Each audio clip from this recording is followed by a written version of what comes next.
Hello, my dear friends. I am again back with you with a new video. There are some pictures on the screen. Can you identify what does these pictures mean? Do they reflect any topic in your mind? Yes, they are the topics which we are going to talk about, that is political party. So my dear students, today we are going to talk about political parties, a chapter from class 10 civics.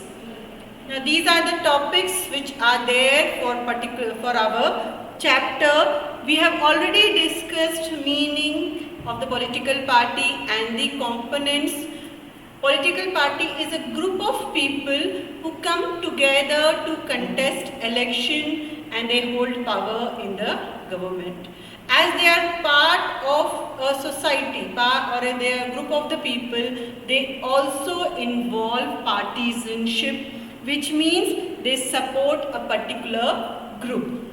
Now when we talk about the main important components of the political party, that is the leaders, the active members and the followers. So these are the very important components of the political party.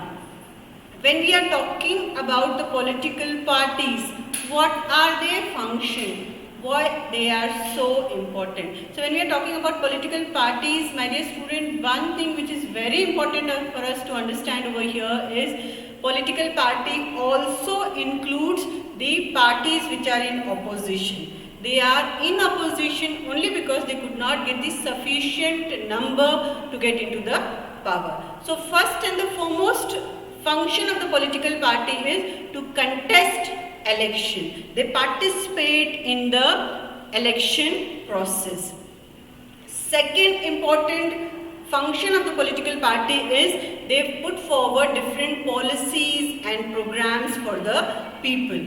Now these programs and the policies are based on the needs of the people.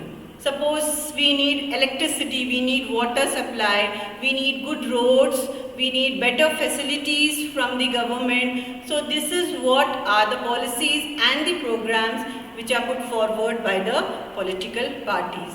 And then the third function of the political party is making law. Once they get into the power, based on the policies and the program, they make law for the country and they run the government. Now talking about the fourth function of the political parties, they form and run the government. So as I told you earlier, when we are talking about political party, we include both parties in the working and parties who are in the opposition. So those who have formed the government, who have got majority during the election, they form the executive body. You know about the Prime Minister, you know about the Cabinet Minister, you know about the State Minister. So all these are the part of the government who run the government, who do the day-to-day activity of the government. The fifth important function of the political party is playing the role of the opposition.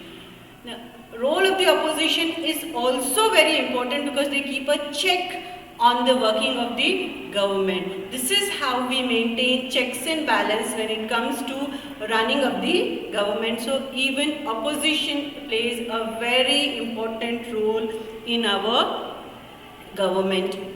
Next is shaping the public opinion. So what is the public opinion? What are the demands which are there of the people? So those things are checked by the political parties. They keep those in front of the legislature, they put those in front of the media, whatever the demands of the people are there, whatever the wishes of the people are there. They even provide access to the government machinery. Now what do we mean by government machinery? Government from very often it comes with new plans, new issues, new things for the people. So when these schemes, when this machineries, when it comes to the people, most of the people like you and me are not aware about those things. So with the help of political parties, we get to know the new plans, the new things which the government is getting for us. So this is how the political parties play a very important role in democracy. I hope you understood, my dear students. Thank you.